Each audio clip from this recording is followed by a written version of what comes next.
화평을 누리자입니다. 하나님과 뭘 누려요?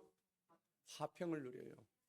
화평이 얼마나 좋은 건가요? 여러분 살아가면서 마음에 평강이 없고 화평이 없는 삶을 살게 되면 그거는 지옥과 마찬가지잖아요. 불안하고 근심하고 염려하고 걱정하는 삶이 얼마나 우리의 뼈를 썩게 하는지 몰라요. 그렇죠? 그런데 우리 하나님은 살아계십니다. 우리 하나님 살아계십니다. 따라합시다. 하나님 살아계십니다. 우리 하나님을 높이 찬양합니다. 여러분 믿으십니까? 여러분 사람이 잘 사는 방법이 여러 가지가 있는데 그 중에서 가장 중요한 게 뭘까요? 가장 중요한 것은 내가 누구인지를 아는 거예요. 그걸 뭐라고 얘기하니까 자기 정체성이라고 그래요. 영어로 얘기하면 아이덴티티가 굉장히 중요하다는 얘기입니다. 자기가 누구인지 모르고 살아가는 사람은 불쌍한 사람이에요. 여러분 한 번쯤 그런 거 한번 생각 한번 해보세요. 속담에 누가 장에 간다 그러니까 나는 뭐 할 일이 없어서 걸음지고 장에 간다고 그런 속담이 있잖아요.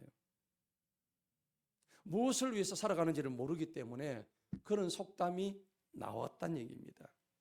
그런데도 많은 사람들이 현실적으로 보자면 사실은 이와 같다는 겁니다. 무엇 때문에 살아가는지를 모른다는 얘기예요. 안타까운 거예요. 여러분은 지금 내가 무엇 때문에 사는지 알고 계십니까? 아멘? 네. 몇 번만 아멘 하시네.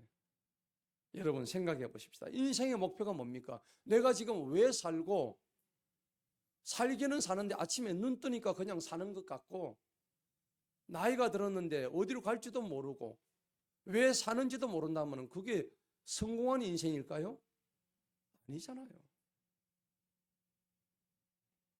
제가 전도해보면 알아요. 우리 전도팀이 있어요. 다 들어서 아실 거예요.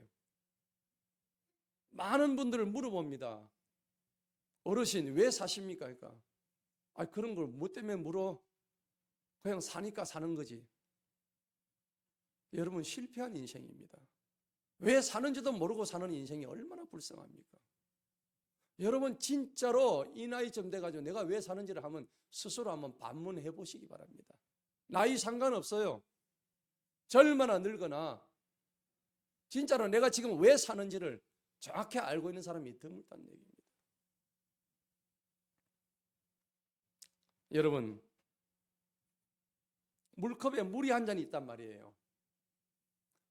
깨끗한 물이에요. 여러분 우리가 태어났을 때 애기잖아요. 저 애기처럼 애기로 태어났을 때 얼마나 순전했어요. 죄가 있었어요? 없었어요? 없었잖아요. 여러분 우리가 다 과거에 그런 사람들이었단 말입니다. 죄가 안 사람도 없었어요. 죄를 몰랐다니까요. 그런데 저 아기들이 자라가면서 죄에 점점 노출이 돼요. 그리고 죄에 점점 뭐예요? 오염이 되어 간다는 거죠. 오늘 이 물컵 안에 깨끗한 물이 제가 보니까 근데 파란 잉크를 한 방울 똑 떨어뜨리면 물 색깔이 잉크색으로 변하잖아요. 그럼 제가 이거 먹을 수 있나요? 없나요? 없죠. 여러분 죄라는 것이 바로 그런 거예요. 한 방울만 들어가면은 전체가 오염된다는 겁니다. 그래서 성경에 보면은 누가복음에도 작은 누룩 하나가 빵 전체를 갖다가 부패시킨다고 그렇게 비유가 되어 있단 말입니다. 그럼 우리 속에는 지금 얼마나 많은 죄들이 있을까요? 성경은 창세기 보면 아담의 한 사람의 범죄로 인해서 죄가 세상에 막 들어왔다고 그렇게 되어 있단 말이에요. 그리고 모든 사람이 그 아담 한 사람의 범죄로 인해서 다 죄를 범하게 되었다 그렇게 표현하고 있습니다. 그러니까 우리는 죄인의 후손이에요. 죄인의 후손. 우리 속에는 죄의 DNA가 면면이 흐르고 있다는 겁니다. 그런데 이 죄의 DNA를 끊지 아니하고는 하나님과 만날 수가 없는 거예요. 죄를 가지고는 천국에 1도 들어갈 수가 없다는 겁니다. 그런데 이 죄의 고리와 이 끈질긴 죄의 사슬을 완전히 끊어주신 사건이 하나 있었어요. 예수님께서, 그분은 원래 하나님이셨어요. 그런데 하나님이심을 자기는 포기하시고 인간의 몸을 입으시고 우리 사람으로 태어나셨어요. 이 땅에 오셔서 그냥 호화롭게 오신 게 아니에요. 뭐하러 오셨어요? 왕의 지위를 섬김받으러 오신 게 아니에요. 오히려 우리 같은 죄인들을 섬기고 우리의 죄를 담당하시고 우리의 죄를 위해서 자기 자신의 목숨을 내어주시기 위해서 이 땅에 오셨다는 겁니다.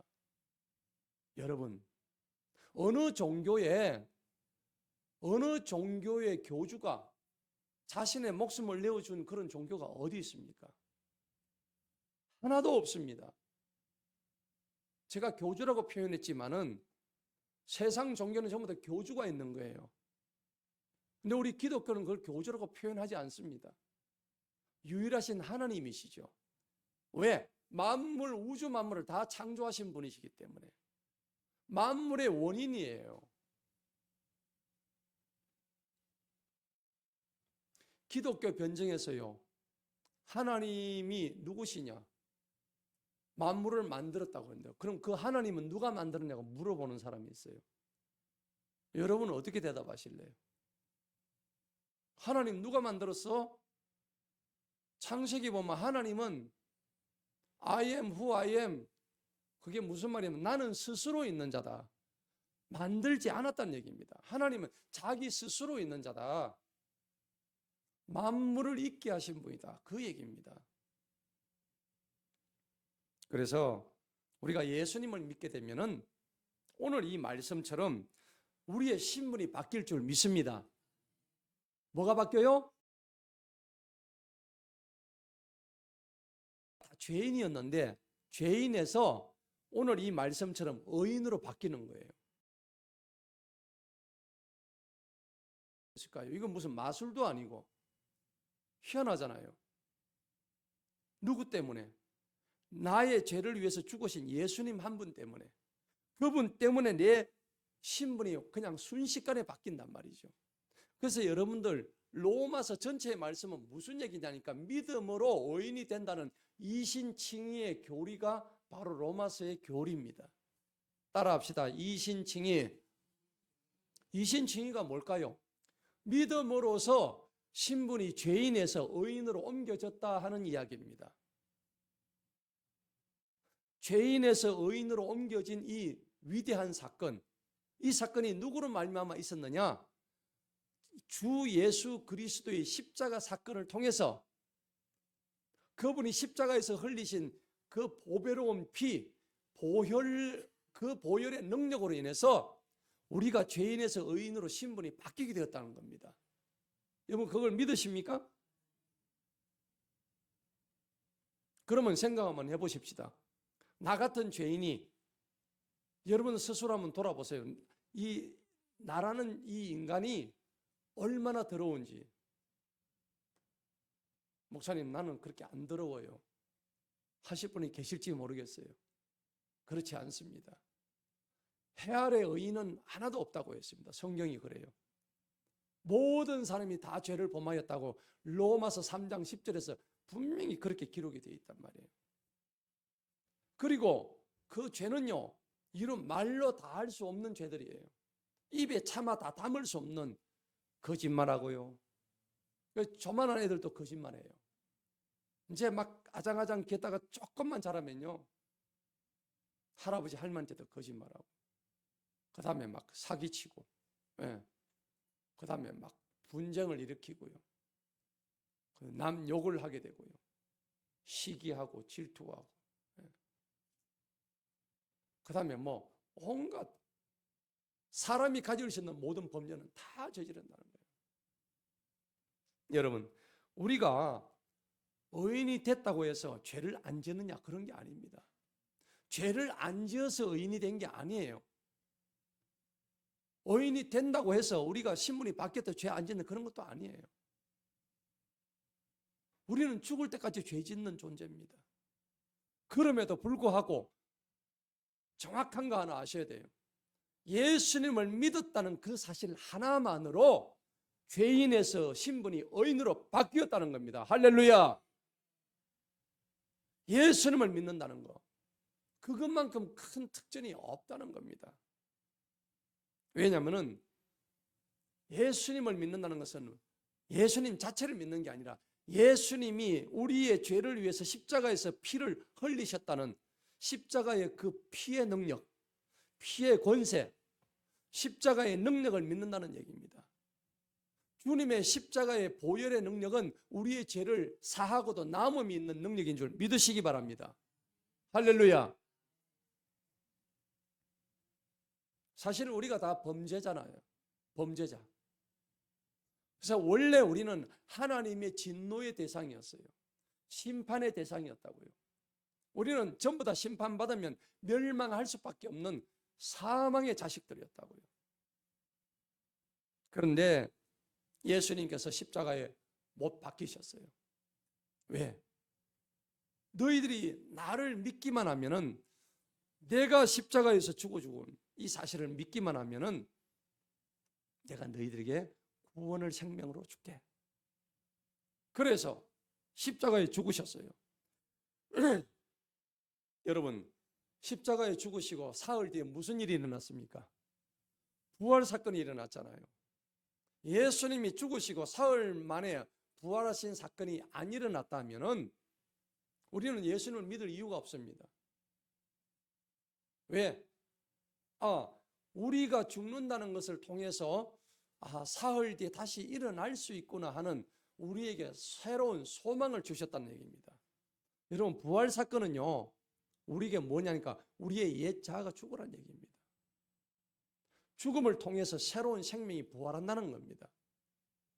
너무나 중요한 거예요. 그래서 죄의 권세를 이기고 사망을 이기시고, 그리고 우리에게 영원히 사는 영생과 소망을 가지게 하시려고 십자가 위에서 그렇게 비참하게 참혹하게 돌아가신 거예요. 여러분, 예수님 십자가 못 박힌 영화 보셨죠? 너무 참혹하잖아요. 패션 오브 크라이스트라는 그 영화를 보면은 예수님이 십자가에서 막 못 박히는데 로마 병정들이 채찍을 때립니다. 그 채찍 끝에는 납덩어리가 달려 있어요. 뾰족한. 때릴 때마다 살점이 뜯겨져 나가요. 그런데 역사적인 사실이에요. 그게 그 사건이 나와 도대체 무슨 상관이 있는가? 여러분, 오해하시면 안 돼요. 그 사건은 너무나 중요한, 내 인생에 그분의 죽으심으로 말미암아 내 인생이 완전히,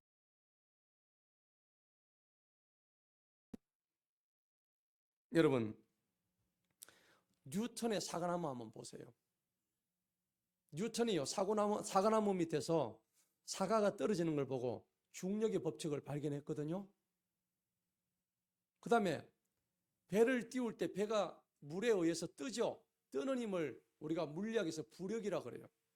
부력을 누가 제일 먼저 발견했냐면 고대의 히랍의 아르키메데스라는 사람이 목욕탕에 가가지고 뻘거벗고 목욕을 하다가 자기 몸이 붕 뜨는 것을, 탕 안에 들어가 몸이 붕 뜨잖아요.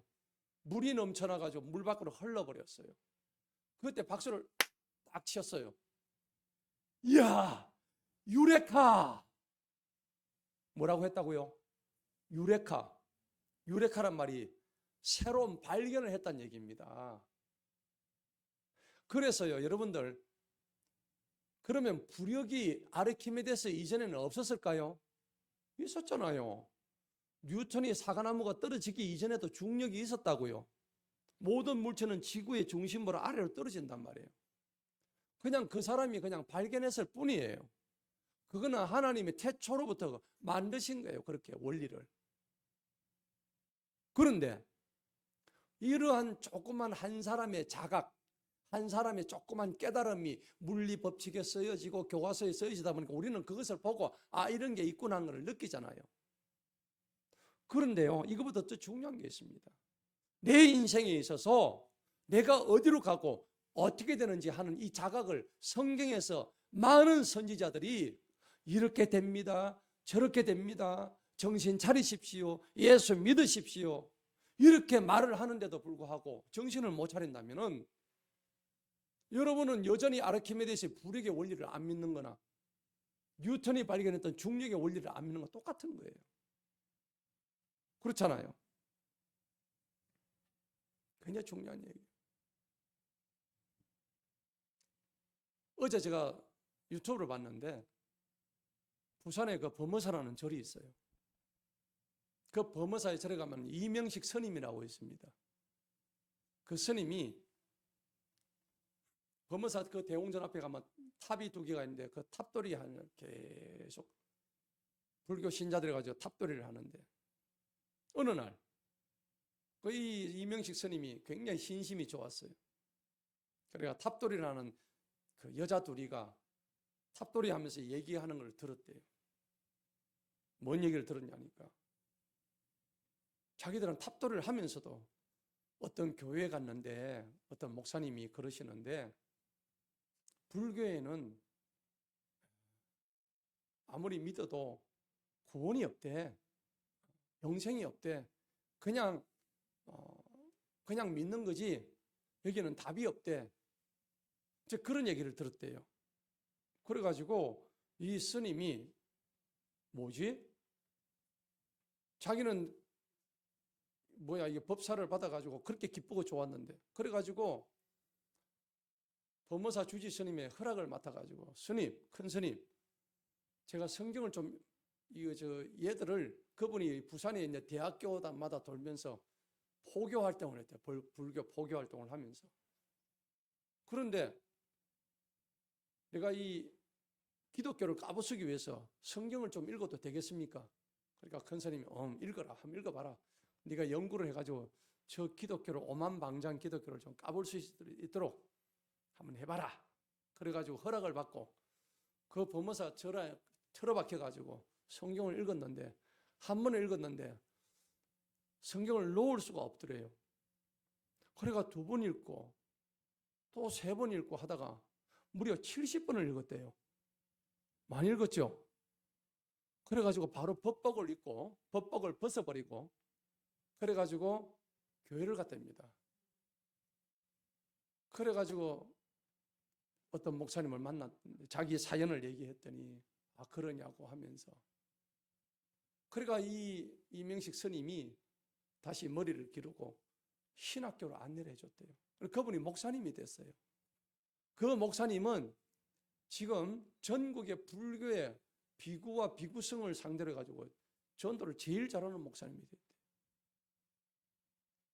여러분, 제가 왜 이 얘기를 말씀을 드리냐니까 아르키메데스의 불력의 원리, 뉴턴의 중력의 원리, 이 조금만 각성, 깨달음 하나 때문에 지구 전체의 물리학의 역사가 바뀌었듯이 여러분들도 이명식 스님처럼 교회를 몇십 년 다니면 뭐해요?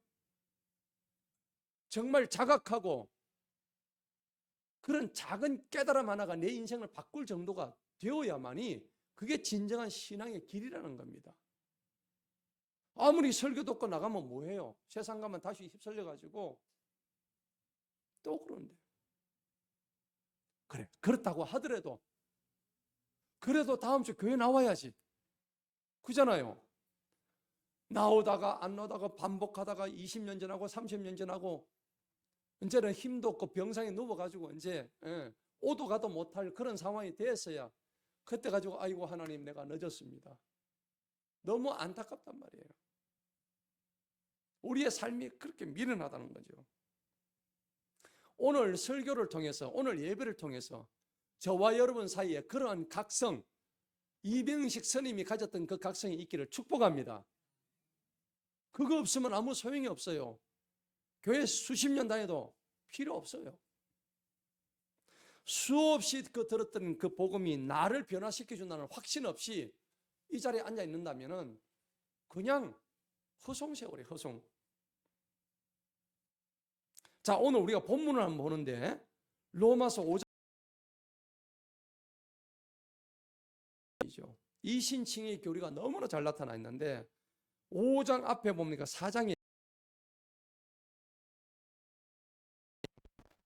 로마서 4장 25절이니까 예수는 우리가 범죄한 것 때문에 뇌줌이 되었다고 했죠. 우리가 범죄했기 때문에 자신의 몸을 내어주신 거예요. 여러분 한번 생각해 보세요. 여러분의 아들, 딸들이 죄를 지었어요. 밖에 나가지고 사고 치고 오지요. 그럼 여러분 어떻게 하세요? 이놈의 새끼 막 잡아 죽이려고 그러죠. 그러면서 매를 들죠. 그러면서도 그 자식을 내쫓아요, 안 쫓아요? 안 쫓잖아요. 왜? 내 속으로는 내 새끼니까, 내 자식이니까. 미워도 할 수 없단 말이에요. 예수님의 마음이 그 마음이에요. 우리가 범죄한 것 때문에 25절 보세요. 내 주민의 자기의 목숨을 내줬단 말이에요. 또 우리를 의롭다 하시기 위해서 우리가 죄인임에도 불구하고 우리가 예수님을 믿음으로 인해 가지고 우리가 완전히 의인이 되어서 신분이 바뀌었죠. 그렇게 했으니까 우리가 다시 어떻게 해요? 살아난 거예요. 그 살아난 것을 예수님이 미리 보여주신 사건이 십자가 3일 뒤에 무슨 사건? 부활 사건이란 말이에요. 할렐루야.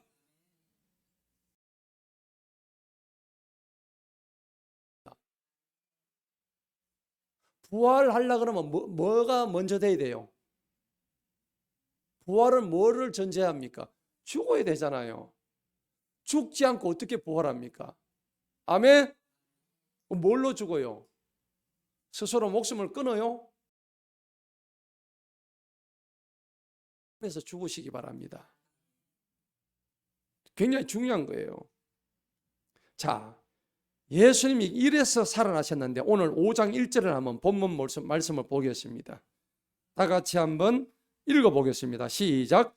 그러므로 우리가 믿음으로 의롭다 하심을 받았으니 우리 주 예수 그리스도로 말미암아 하나님과 화평을 누리자. 할렐루야. 오늘 설교 제목이 뭐예요?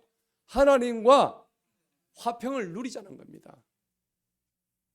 여러분 지금 자신의 삶을 돌아보세요. 지금 하나님과 화평을 누리는 분이 많아요? 하나님과 원수되는 사람이 많아요? 내가 볼 때 하나님과 원수되는 사람이 더 많아. 그래가지고는 안 돼요. 하나님을 만나러 가면 하나님 저 사랑스럽죠? 이래 돼야 되죠. 하나님을 보러 가는데 뭔가 부끄러워요. 쭈삣쭈삣해. 뭔가 죄 지은 것 같고 이래 가지고는 안 된단 말이에요. 그리고 어떤 사람은 그 정도는 또 괜찮아. 하나님 당신이 나하고 무슨 상관이 있어요? 하나님한테 삿대질하는 사람이 있다니까. 하나님 욕을 하고요. 어떤 자는 로마 병정으로 예수님의 옆구리를 찌른 사람도 있어요. 여러분은 어디에 속하십니까? 오늘 우리 설교의 제목이 하나님과 뭘 누리자? 화평을 누리자는 거예요. 화평. 하나님과 화평을 누리면 하나님이 누구신지 알아야 화평을 누리죠. 그래서 오늘 5장 1절의 첫 구절이 접속사가 뭐예요? 그러므로 우리가 믿음으로 의롭다 하심을 받았다. 자, 우리가 의롭다 하는 것을 받는 것을 이신칭이라 그랬는데 의롭다 하는 것을 받는 것은 뭐로 받는다고요? 믿음으로 받는다고. 따라합시다. 믿음으로. 오직 믿음으로. 마르틴 루터가 1514년에 종교개혁할 때 맨 처음 나왔던 그 문장이 오직 믿음입니다. 라틴어로 솔라 피데. 이게 믿음의 능력인 것입니다. 여러분, 믿음에는 능력이 있어요, 없어요? 있습니다. 믿음에는 파워가 있어요. 세상 모든 일이 믿음으로 하는 거 아닌가요? 교회 와가지고 믿음을 얘기하는데 아무래도 나는 예수님 믿을 수가 없어. 믿어지지가 않아. 그러면서 그 사람한테는 정작 믿음이 없느냐면 믿음이 있어요. 왜? 내가 통장에 3년간 돈을 불입하면 3년 뒤에는 얼마 나올 거라는 믿음이 있으니까 은행에 돈을 집어넣죠. 맞죠? 여러분 집을 왜 삽니까? 좋은 집을 왜 사고 그럴까요? 좋은 차를 왜 사고 그럴까요? 거기서 얻는 여러 가지 편리함이 있으니까 차 사는 거 아니에요? 다음날 사고 날지 내가 어떻게 알아요? 내가 그 좋은 집에 살아도 다음날 그 집에 불이 날 줄 어떻게 알아요? 내가 이 집에서 내가 죽을 때까지 잘 살겠거니 하는 믿음이 있으니까 사는 거 아니에요? 그래서 교회에서 믿음 하는데 그 믿음 없이도 나 살 수 있다. 그렇게 얘기하는데 진짜로 인간이 살아가는데 제일 중요한 게 믿음이에요. 예수님에 대한 믿음뿐만 아니라 우리의 삶 속에서도 믿음 없이는 살아갈 수가 없는 거예요. 모든 일이 믿음으로 하는 거예요. 여러분들 가지고 있는 계획이나 소망 다 믿음이에요. 자식 기를 때도 저 자식이, 저 자녀가 앞으로 잘 될 거라는 믿음이 있으니까 돈 투자하고, 그리고 저 자녀를 위해서 기도하는 거 아니에요. 전부 다 믿음이라요. 그러니까 성경은 히브리서 11장 1절에 뭐라 그래요? 믿음은 바라는 것들이 뭐요? 실상인 거예요. 지금 믿음은 눈에 보이는 거예요? 안 보이는 거예요? 보이는 걸 믿음이라 하는 게 아니라고. 안 보이는데 마치 바라고 있는 것들의 실제상이란 말이에요. 그게 실상이에요. 그리고 보이지 않는 것들이 뭐라 그랬어요? 증거라 그랬잖아요. 따라합시다. 믿음은 바라는 것들의 실상이요, 보이지 않는 것들의 증거다. 그래요. 실상과 증거란 말이에요. 아, 믿음이라는 게 그런 거구나. 그러니까 그 자체에 파워가 있구나 하는 것을 우리가 알 수가 있는 거예요. 그러니까 여러분들 믿음의 조상 아브라함 한번 보세요. 대단하지 않아요? 하나님께서 아무것도 없어 아브라함에게, 야 아브라함아 너 일어나. 아브라함이 벌떡 일어났어요. 너 지금 좀 챙겨가지고 지금 네 고향 갈대아 우르를 지금 당장 떠나. 어디로요? 어딘지 몰라도 돼. 내가 지시하는 그 땅으로 가. 여러분 그렇게 가실 수 있겠어요? 차도 없고 내비게이션도 없어요. 아무것도 없다고. 그게 믿음의 조상 아브라함이었어요. 그러니까 하나님이 아브라함에게 내가 네한테 천만인의 조상이 되게 했다고. 여러분 믿어야 일이 일어납니다. 예수 믿으시기 바랍니다. 여러분도 오늘 이 자리에 왜 왔을까요?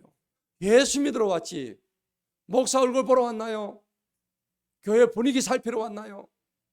안 그러면 뭐 조금 찬양 부르다가 위로받으러 왔나요? 천만의 말씀 아니에요. 착각하지 마세요.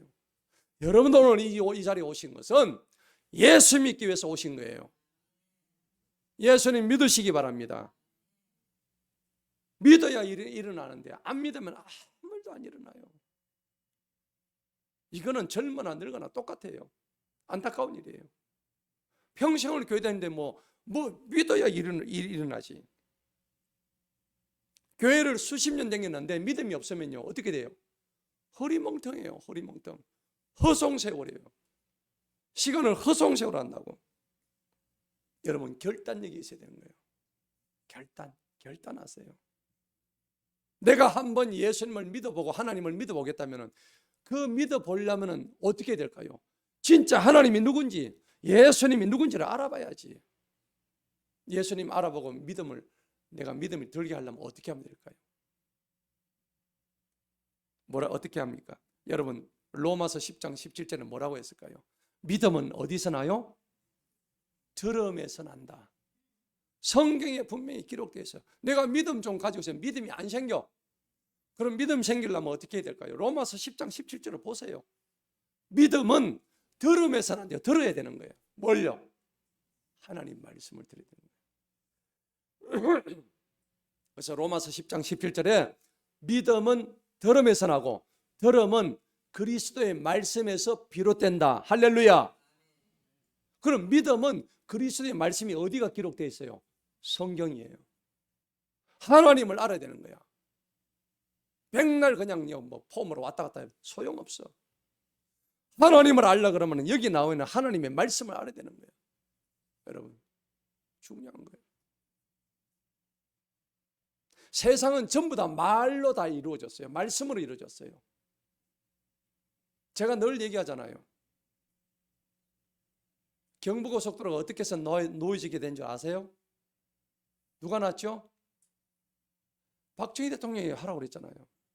그런데 경부고속도로가 놓여지게 된 그 이유는 말로 시작됐어요. 대통령이 경부고속도로 건설하시오. 그 말 한마디 때문에 바로 경부고속도로가 건설된 거예요. 그게 말의 힘입니다. 그래서 성경이 누구의 말씀이냐면 하나님의 말씀인 거예요. 하나님을 알고 그리스도를 알고 싶은데 이 말씀을 공부를 안 해. 말씀을 보지를 안 해. 꽝이에요, 꽝. 아무 의미가 없는 거예요. 교회 수십 년에도 의미가 없는 거예요. 믿음이 들어오겠습니까? 안 들어오는 거예요. 그래서 믿음이 없이는 하나님을 기쁘시게 할 수가 없느니라. 믿음 없이 어떻게 하나님을 기쁘시게 할 수가 있겠어요? 여러분, 회사의 사장이 직원을 채용하는데 조건이 여러 가지가 있습니다. 첫째는 학벌이 좋은 사람, 두 번째는 일 잘하는 사람, 똑똑하고 영리한 사람, 그리고 아주 잘생기고 배경이 좋은 사람, 그 다음 마지막으로 믿음이 가는 사람. 여러 가지가 있는데 통계가 나왔어요. 기본적인 조건이 딱 맞으면 제일 먼저 뽑는 사람은 믿음이 가는 사람이래요. 믿음직한 사람이래요. 같은 조건입니다. 여러분, 믿음이 그만큼 중요하다는 얘기입니다. 여러분, 믿음직한 사람이 되기를 축복합니다. 그래서 믿음으로 의롭다. 오늘 1절에 보니까 믿음으로 의롭다 하심을 받았다. 이게 우리의 특전이에요. 그래서 우리 주 예수 그리스도로 말미암아 하나님과 뭘 누리자요? 화평을 누리는데, 하나님과 화평을 누리는 방법은 누구로 말미암아 된다고 오늘 되어 있어요? 예수 그리스도로 된다고. 예수님 이외에는 하나님과 화평을 누릴 수가 없어요. 나는 돈 가지고 좀 화평을 누려볼까? 천만에요. 그 돈을 주신 분이 하나님이세요. 여러분, 돈 자랑하지 마세요. 건강 자랑하지 마세요. 어떤 것도 자랑할까? 아무것도 없어요. 잠언 27장 1절에 너희는 내일 일을 알지 못하는도다. 너희는 아침에 피어나는 안개와 같은 존재니라. 여러분, 자랑할까? 아무것도 없습니다. 우리의 목숨은 하나님 손바닥 안에 있습니다. 여러분, 믿으십니까? 우리의 생사화복은 주님 손 안에 있다는 걸 인정하시는 분이 복된 자예요. 그걸 모르고 함부로 날뛰고 까불고 하나님 앞에서 막 잘난 척 안 됩니다. 오늘 내가 죄인임에도 불구하고 예수님을 내 인생의 주인이요, 내가 죄로 말미암아 멸망받을 목숨이었는데 나를 위해서 십자가에 매달려 주시고, 그런 나를, 내가 예수님이 나의 구주임을 갖다가 영접하는 그 순간에 죄인이었던 나를 의인의 자리로 완전히 변화시켜 주신다는 것을 여러분들 아시기를 축복합니다. 여러분, 기독교는요, 죄인을 의롭다고 인정해 주는 종교예요. 우리가 뭐 잘나서 그런 거 아니에요. 내가 뭘 특별히 잘해서 그런 거 아니에요. 오해하지 마시고 착각하지 마세요. 예수님 믿는다는 이 특권 그것만 하더라도 우리의 신분이 이렇게 바뀔 수가 있는데, 내가 뭘 잘해서가 아니에요. 그런데 지금 우리의 관계를 한번 보십시다.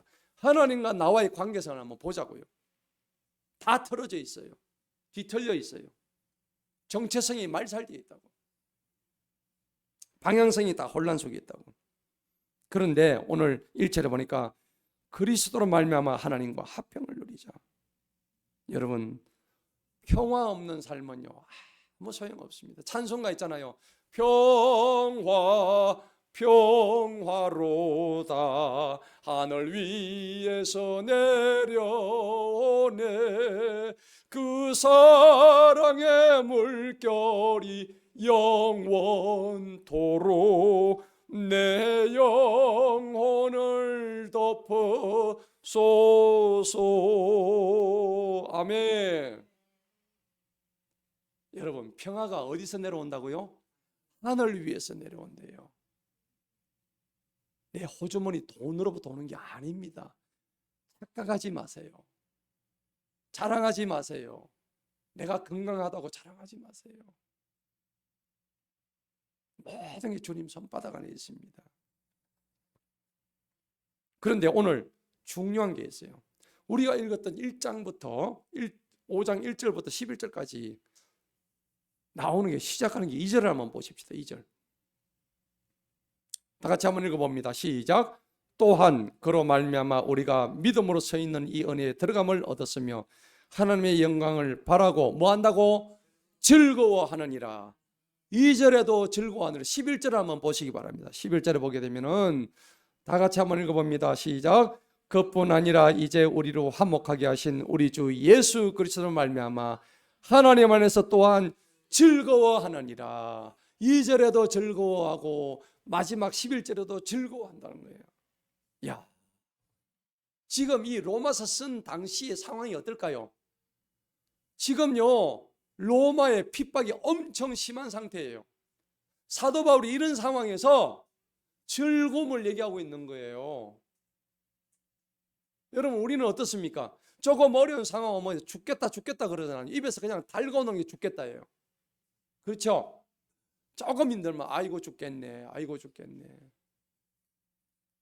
그런데 오늘 본문 보니까 1절부터 11절 시작과 끝에서 나오는 내용 자체가 전부 다 즐거워하는 거예요.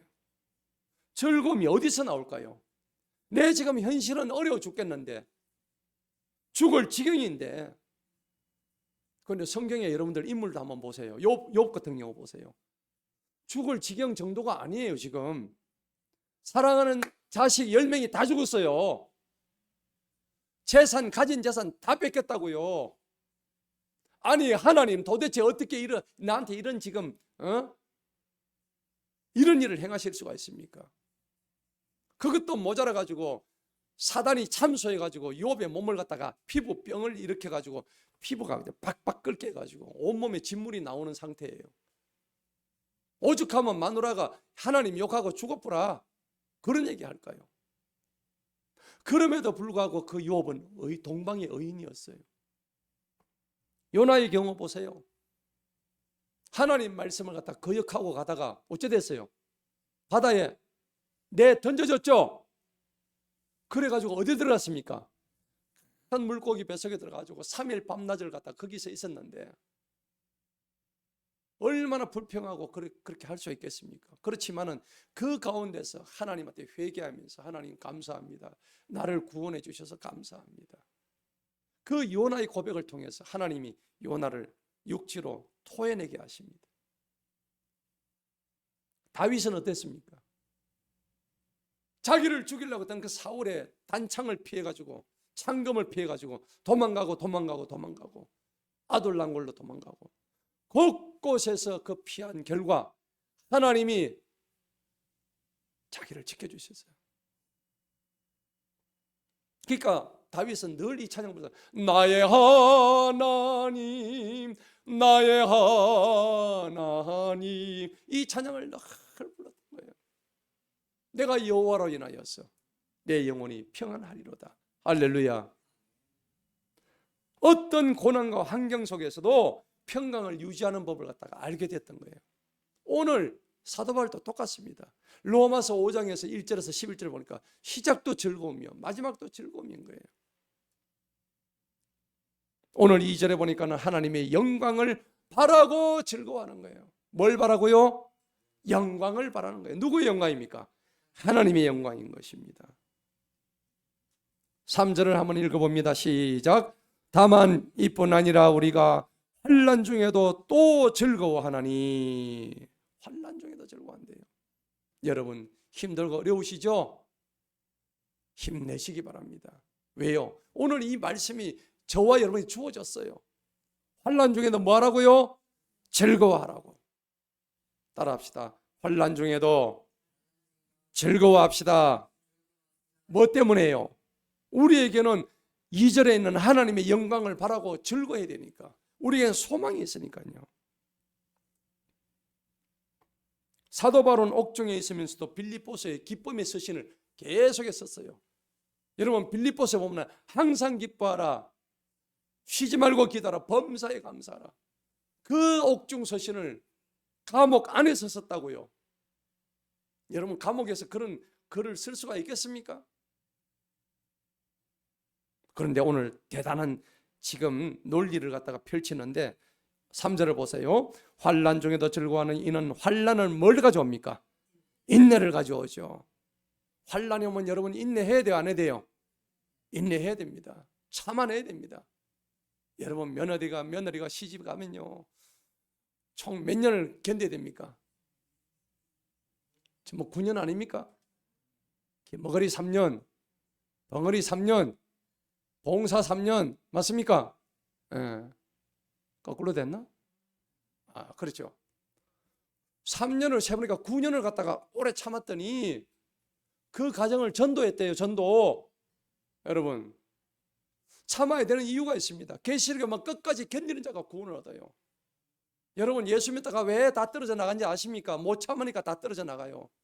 세상의 유혹에 금방 넘어가 버리거든요. 너무 약해요. 그리고 나를 유혹하는 게 너무 많아요. 그러면 유혹하면 끝이죠. 끝이 아니에요. 그 유혹에 넘어가가지고 이제는 마음이 어떻게 될까요? 완고하게 돼요. 마음이 완악하게 된다고 성경이 그렇게 표현하고 있습니다. 저 이스라엘 백성들이 목이 빳빳하게 굳었다고 표현하고 있습니다. 하나님이 그 목을 친다고 얘기되어 있습니다.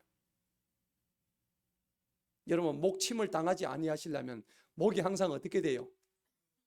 오들보들해야 되는 거예요. 목이 잘 들어가야 되는 거예요. 이게 목에 기부스를 가지고 빳빳하게 굳어가지고 여러분 목 조심하시기 바랍니다. 하나님 목을 치셔요. 오늘 보니까는 환난이 오면 뭘 해라? 인내해라. 4절 읽어봅니다. 시작. 인내는 연단은 소망을 이루는 줄 알미르다. 할렐루야. 자, 인내하게 되면은요 뭐가 옵니까? 연단이 오죠. 연단이 옵니다. 연단은 뭐 하려고 하는 거예요? 여러분 금을 빼낼 때에 쇠를 빼낼 때 대장장이가 불에 달궈 가지고 그 쇠덩어리를 어떻게 합니까? 계속 때리죠. 그게 연단이에요. 때릴 때 아파요 안 아파요? 맞으면은 아프죠. 아프지만은 그 쇠가 어떻게 돼요? 맞을수록 점점 멋진 칼로 나오는 거예요. 멋진 공구로 나온단 말이에요. 여러분 맞는 게 아플지라도 참아내야 되는 거예요. 뭐 때문에? 뒤에 답이 나오잖아요. 4절 맨 마지막에 연단을 뭐를요? 소망을 이루기 때문에요. 우리한테는 어떤 소망이 있을까요? 하나님을 만나는 천국 소망이 있는 줄 믿으시기 바랍니다. 그거 없이 여러분들 교회에 뭐하러 나와요? 우리는 예수 믿는 특권이 그거예요. 우리는 어떤 환경 속에서도 어떤 죽을 환경에 있었어도 우리는 소망이 있는 거예요. 어떤 소망? 하나님 소망, 예수님 소망이 있는 거예요. 여러분 성경에 시편에 보면 그래요. 하나님께서 사랑하시는 의인은 절대 굶기지 않는다고 성경에 기록되어 있어요. 여호와를 경외함의 보상은 뭐라고 했습니까? 재물과 영광과 생명이라고 잠언 말씀이 나오죠. 할렐루야. 하나님 제대로 믿으면 절대 하나님 굶기지 않습니다. 의인의 자손은 걸식하는 법이 없다고 하나님이 약속하셨어요. 제가 하는 얘기가 아닙니다. 성경에 나오는 얘기입니다. 그럼에도 불구하고 맨날 근심과 걱정과 재물의 염려 이거 하다 보니까 하나님을 놓쳐버리는 거예요. 세상에 휩쓸려 버리는 거예요. 여러분 마지막 때에 어떻게 됩니까? 큰 쓰나미 같은 바다가 오면요 한 사람도 남기지 않고 그 파도에 다 떠내려가 버린다고 성경이 얘기하는 거예요. 여러분 오늘 4절에 보니까는 인내는 연단은 소망을 하는데 연단은 언제까지 그러면 하실까요? 여러분 하나님 믿는데 연단 많이 받는 사람 보셨죠? 여러분 연단 안 받으셨어요? 받고 계시고 또 받으셨죠? 성경에 언제까지 받는지 딱 정확하게 나오면 시편 105편 19절에 언제까지 연단 받는가 정확하게 나옵니다. 시편 105편 19절을 한번 찾아보세요. 연단 받을 때에 언제까지 연단 받는지.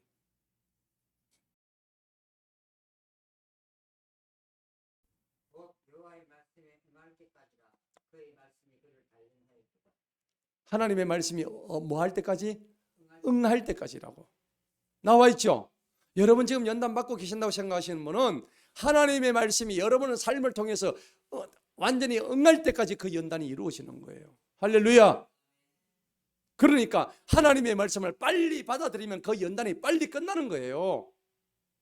아직도 내가 그 연단 속에 있다는 것은 하나님의 말씀이 나한테 응하지를 않았다는 겁니다. 하나님의 말씀을 아멘으로 받아들이지 않고 아직도 다구지기고 있고 아직도 뻗대고 있고 아직도 내 뜻대로 하려고 하고 있고 그렇게 해가지고 청춘을 다 버린 사람이 있어요. 저 또한 마찬가지입니다. 저도 한 30년간 청춘을 그렇게 허비했어요.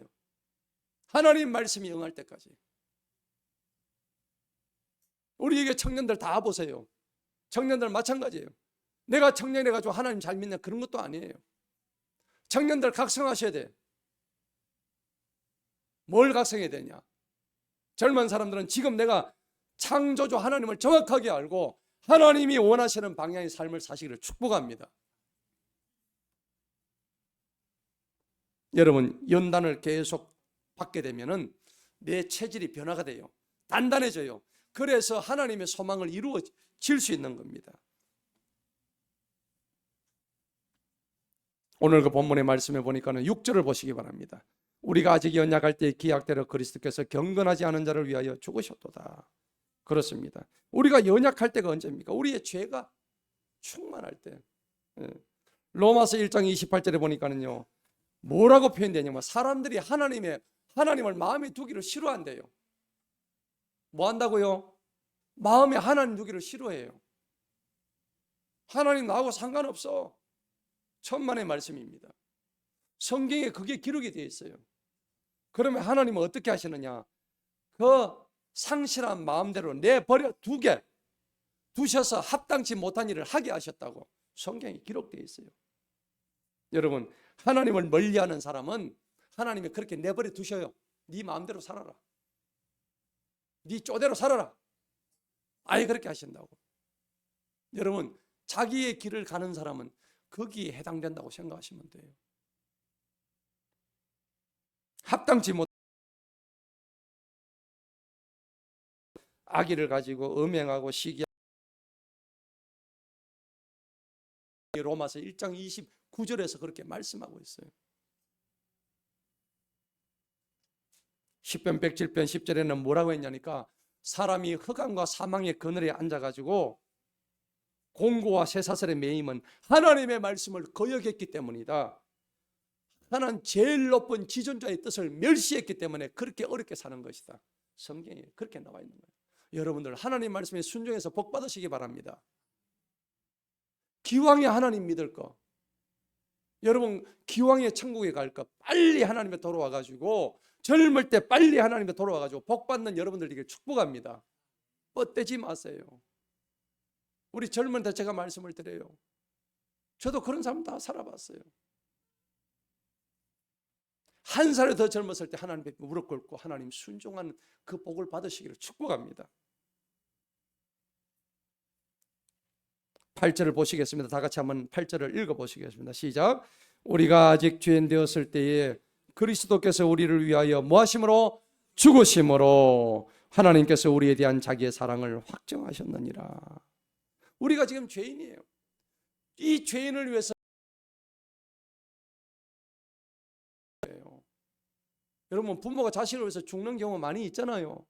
열차가 들어오는데 그 열차에 자기 자녀가 치지 않게 해서 아이를 밀어버리고 자기가 열차로 들어갑니다. 누가 할 수 있는 일이에요? 부모만이 할 수 있는 일이에요. 옆집 아저씨 그렇게 안 해줘요. 부모가 자기 자녀를 위해서 아이를 밀쳐버리고 자기가 대신 죽는다고요. 오늘 이 마음으로 예수님의 우리의 죄를 나의 죄를 위해서 죽으셨다고요. 그게 깨달아지지 않으면 왜 예수를 믿어요? 안타까운 일이에요. 그래서 우리를 너무 사랑하셨다는 것을 확정하셨다고 오늘 본문 말씀에 분명히 되어 있어요. 그게 오늘 8절 말씀이에요. 다시 한번 큰 소리를 읽어봅니다. 시작. 우리가 아직 죄인 되었을 때에 그리스도께서 우리를 위하여 죽으심으로 하나님께서 우리에 대한 자기의 사랑을 뭐한다고? 확정하셨다. 할렐루야. 기독교는요 죽어야 되는 거예요. 기독교는 죽음의 종교예요. 왜 죽어야 됩니까? 나의 과거가 죽으라는 얘기입니다. 내 옛 자아가 죽으라는 얘기입니다. 내 더럽고 추하고 완고하고 바뀌어지지 않으려고 하는 이 못난 자아가 죽어야 되는 거예요. 내가 죽어야 누가 살아요? 예수님이 사는 거예요. 내가 죽어야 예수님이 살아는 거예요. 따라합시다. 나는 죽고, 더 크게, 나는 죽고 예수 살고, 나는 죽고 예수 살자. 내가 죽어야 되는 거예요. 근데 제가 보니까 여기 안 죽으신 분이 너무 많아. 너무나 뻣뻣하게 살아가지고, 목사님 말씀은 그래서 나는 아직 죽지 않습니다. 그냥 그래 사세요. 그러면 그래 살다가 어떻게 돼요? 내 속에 예수님이 신음을 하고 계셔요. 내 속에 성령님이 신음하고 계신다고. 내가 죽어야 예수님이, 내 안에 예수님이 살아나지요. 내가 뻐덩뻐덩 살아있는데, 여러분 맛있는 생선을 먹으려면 어떻게 돼요? 생선이 살아서 먹어집니까? 칼로 쳐가지고 대가리를 쳐내고요, 살을 벗겨내고요, 그래가 맛있게 양념 넣고 퍽퍽 꼬아야 그게 우리 입으로 들어오죠. 안 그래요? 맛있는 김장김치가 죽으려면 18번 죽어야 돼요. 뽑히고요, 칼로 베이고요, 소금 치고 간하고 쩔어가지고 땅에 파묻혀가지고, 그것도 겨울 내내 있어야가지고, 그것도 모자라가지고 젓갈 집어넣고요, 그래가지고 우리 입에 들어온다고. 입에 들어오면 그냥 들어옵니까? 어금니를 아작아작 씹어가지고. 맞죠? 그렇게 김치 먹는다고. 김치가 몇 번 죽어? 18번 죽는다니까. 죽어야, 김치가 죽어야 우리가 맛있는 밥을 먹죠. 내가 사는 거잖아요. 여러분 죽으시기 바랍니다. 따라합시다. 잘 죽읍시다. 어설프게 죽어가지고 이것도 아니고 저것도 아니고 안 돼요. 내가 죽어야 새 사람으로 거듭납니다. 오늘 말씀의 결론을 맺겠습니다. 오늘 말씀의 결론은 9절부터 11절까지 마지막입니다. 그러면 봅시다. 그러면 이제 우리가 그의 피로 말미암아 의롭다 하심을 받았다. 피가 뭐예요? 결국 죽음 아닙니까? 누구의 죽음이에요? 예수님의 죽음 아닙니까? 예수님이 죽음으로 흘리신 그 보혈 때문에 우리가 새롭게 되었다고요. 여러분 예수님의 피를 믿으십니까? 그 피의 대가를 믿으십니까?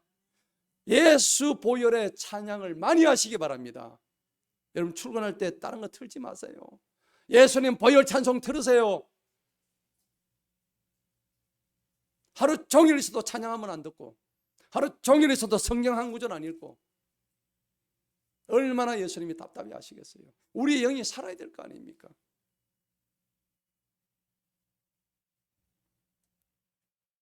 그의 피로 말미암아 의롭다 하심을 받았으니 더욱 그로 말미암아 진노하시면서 구원을 받는다. 하나님이 진노하시면요 끝나는 거예요. 한 방이면 다 끝나는 거예요. 이 지구를 다 멸망시키는 거예요. 그런데 예외를 두셨어요. 그분을 믿기만 하면은 구원을 주신다고. 예수 믿으면 구원받습니다. 할렐루야. 따라합시다. 예수 믿으면 구원받습니다. 예수 믿으면 생명 얻습니다. 이거 말로만 하지 마시고 실제로.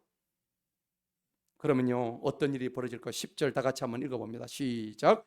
곧 우리가 원수 되었을 때 그의 아들의 죽으심으로 말미암아 하나님과 뭐 한다고요? 화목하게 된 거예요. 누가 죽어서? 내가 죽어서? 아니잖아요. 예수님이 죽었기 때문에 우리가 하나님과 화목하게 된다고요. 그러면 화목하게 된 자로서는 시작. 화목하게 된 자로서는 더욱 그의 살아나심으로 말미암아 뭘 받아요? 구원까지 받아요. 화목도 되고 구원도 받고. 할렐루야. 이러니 하나님을 날마다 찬양하지 않을 수 없는 거예요. 아직도 깨달지 못하신 분은 오늘 이 하나님의 주신 말씀으로 깨닫는 역사가 일어나기를 축복합니다. 마지막 11절 다 같이 한번 읽어봅니다. 시작. 그뿐 아니라 이제 우리로 화목하게 하신 우리 주 예수 그리스도로 말미암아 하나님 안에서 또한 즐거워하느니라. 아멘. 그렇습니다. 예수님이 죽으심으로 말미암아서 우리가 하나님의 사랑을 확정받고 그 피 때문에 진노하시면서 구원받고 예수님이 죽으심으로 하나님과 화목하게 되었다는 이 사실, 그래서 우리가 그 예수님 안에서 즐거워할 수 있다는 이 놀라운 사실을 우리가 이제 오늘 이 구절들을 통해서 발견하게 된 거예요. 할렐루야. 그런 저와 여러분들 축복합니다. 나는 죽어야 합니다. 예수님이 죽은 것처럼. 그래서 마태복음 16장 24절에 누구든지 나를 따라오려거든 자기를 부인하고 자기 십자가를 지고 그런 후에 나를 따라올 것이니라. 할렐루야. 자기를 부인합시다. 나는 없다. 나는 죽었다. 여러분, 자기 이름을 부르면서 나는 죽었다. 나는 죽었다. 더럽고 악하고 추악한 내 모습은, 나의 옛 모습은 죽어버렸다. 여러분, 이거 선포하시기 바랍니다. 오늘 이후로부터 선포하시기 바랍니다. 어딜 가든지 찬양하시기 바랍니다. 하나님의 백성이 지원받은 이유는 여호와를 찬양하기 위해서 지원받았다고 성경이 말씀하고 있어요. 여러분, 자기 이름에 찬자가 들어간 사람은 특별히 찬양을 많이 하시기 바랍니다. 아셨죠? 오늘 이 말씀처럼 오늘 정말 하나님과 화평을 이루는 삶을 살 수 있는 가장 큰 첩경은, 비결은 내 자신을 부인하고 하나님과 더불어서 늘 동행하면서, 그래서 오늘 이 명절 설날을 맞이해서 이게 진정한 이제 새해입니다. 이 새해에 여러분 오늘 이 말씀 들은 것을 감사히 여기시기 바랍니다. 정말 완전히 새로워지는 계기로 삼아서 교회에 그냥 발만 디디는 그런 성도가 아니라 한 번을 나와도 여러분 결단하세요. 생각이 허르멍텅해가지고는 하나님을 믿을 수가 없어요. 백날 다니면 뭐합니까? 한 번을 나와도 내가 하나님을 제대로 한번 믿어보겠다. 목사님 저렇게 열변을 토하는데 나는 제 성경을 한번 파고 들어야 되겠구나. 그래, 오늘 로마서 집에 가지고 1장부터 12장까지 얼마 되지도 않은 거 읽으면 여러분 한 30분밖에 안 걸려요. 로마서만 제대로 한번 읽어보세요. 여러분 삶이 바뀝니다. 완전히 바뀌어요. 모르면 성경 들고 오세요. 자고 얼마든지 성경 토론할 수 있어요. 안 되면 전화라도 하세요. 여러분들 이 새해에는 그냥 헛되게 보내지 마시고, 그리고 예배를 소중히 여기시고 오늘 이후로는 완전히 바뀐 삶을 살아서 복받는 저와 여러분 되시기를 축복합니다. 하나님 아버지 감사합니다.